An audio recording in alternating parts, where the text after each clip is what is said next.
Have you ever wondered what gives a man the strength to work 14, 16, even 18 hours a day?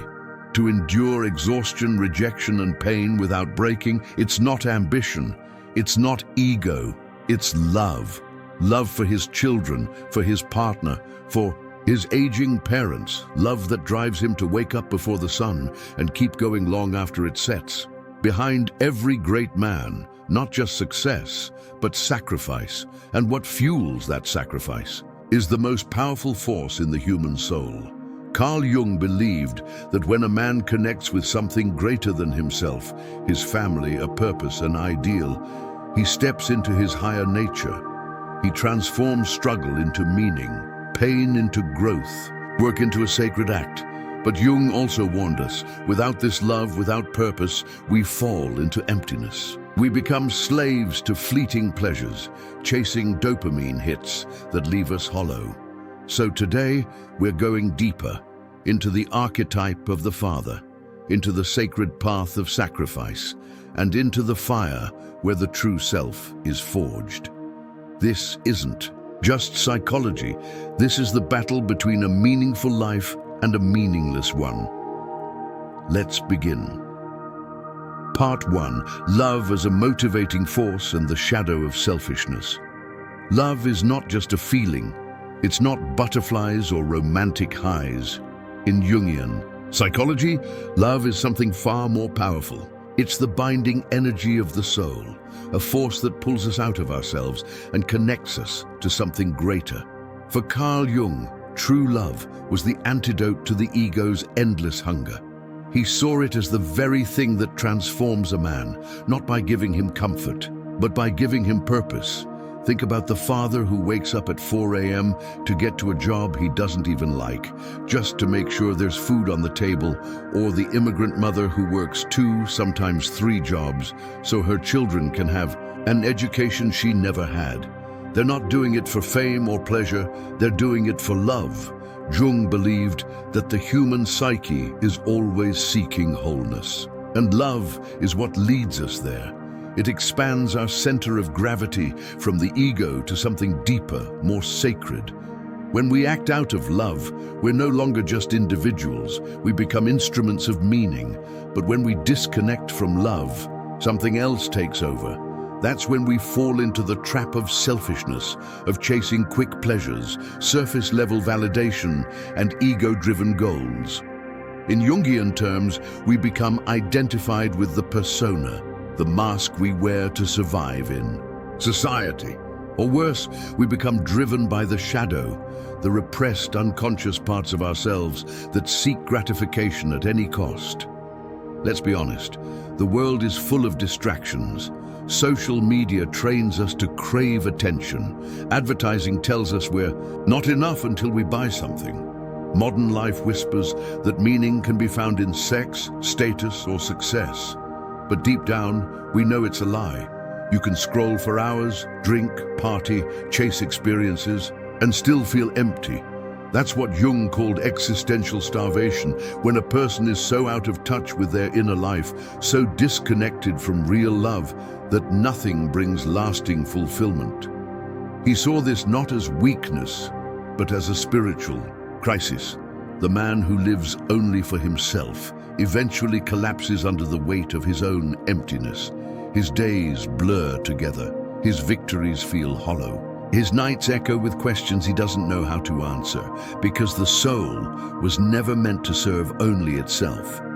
This is where love enters, not as a luxury, but as a lifeline. When a man loves, truly loves, he taps into something eternal. He sacrifices, not because he's weak, but because he sees something worth sacrificing for, and in that act he grows. He finds dignity, he finds meaning.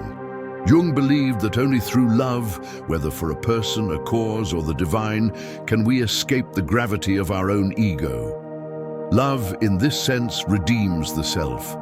And when a man stops living just for himself, something incredible happens. He stops being afraid of suffering, because now his pain has a purpose. This is the beginning of real transformation, and it's only the first step. Part 2. The father archetype and sacrifice as a path in. Every culture, in every era, there is a symbol that appears again and again, the father. Not just the biological father, but the deeper, archetypal one, the one who protects, who disciplines, who provides, the one who carries the weight of the world, not for glory, but out of duty and love. Carl Jung called this the father archetype. It's a blueprint that lives deep in the collective unconscious, a universal image shared across humanity. We see it in mythology, religion, literature, Zeus, Odin, Abraham, Mufasa. These aren't just stories. They're reflections of something eternal within us.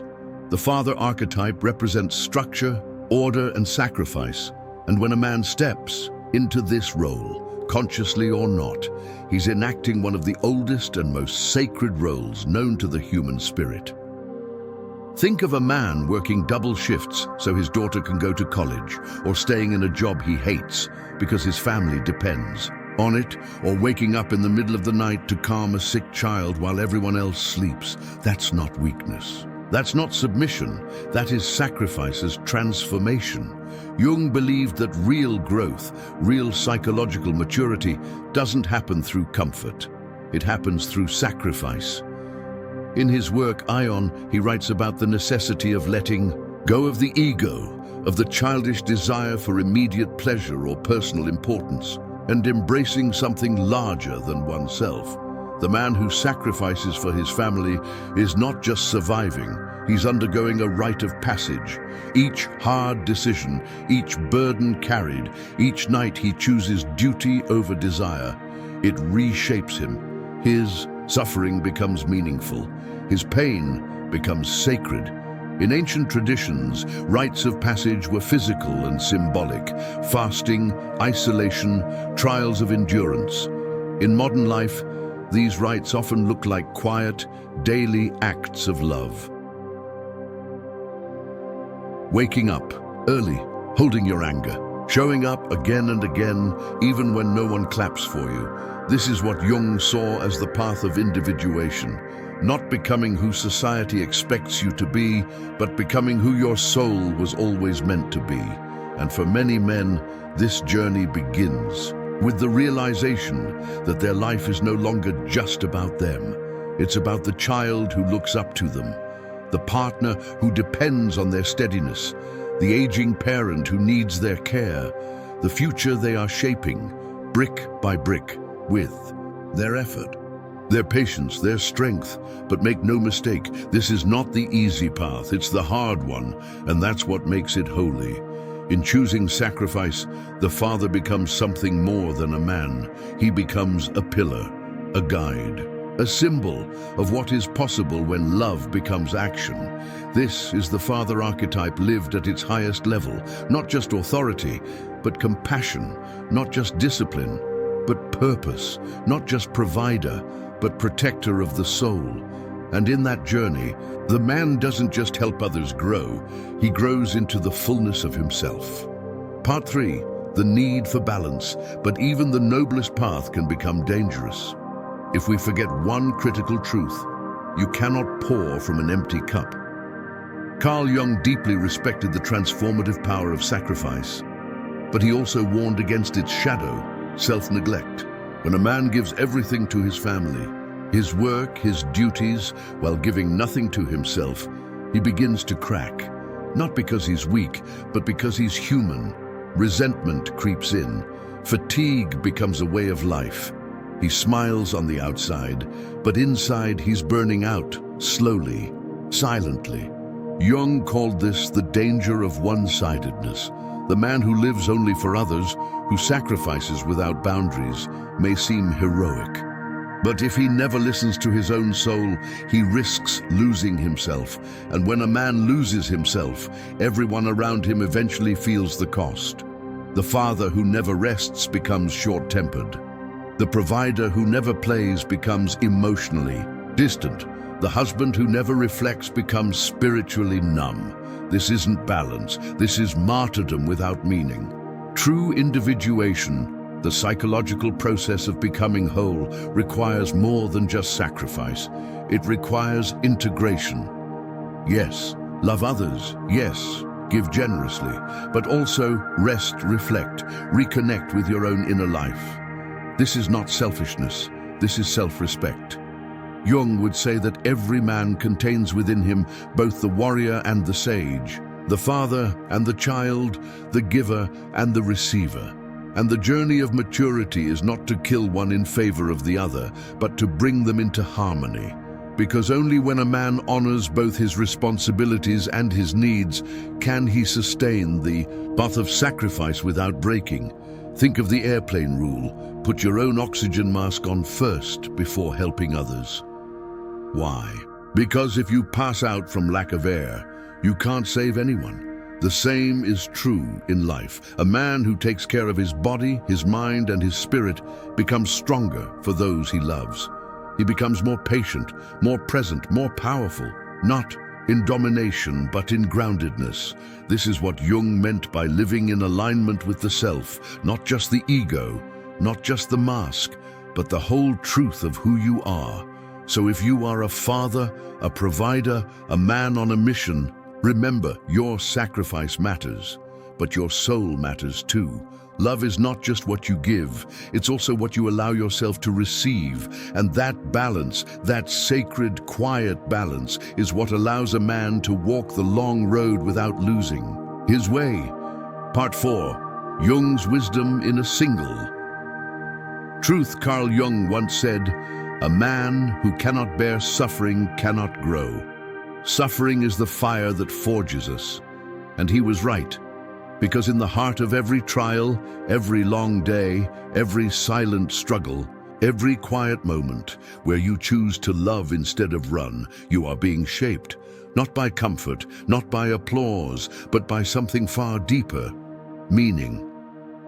Jung believed that the meaning of life is to find your gift, but the purpose of life is to give it away, and for many that gift is love, expressed not in grand speeches but in daily choices.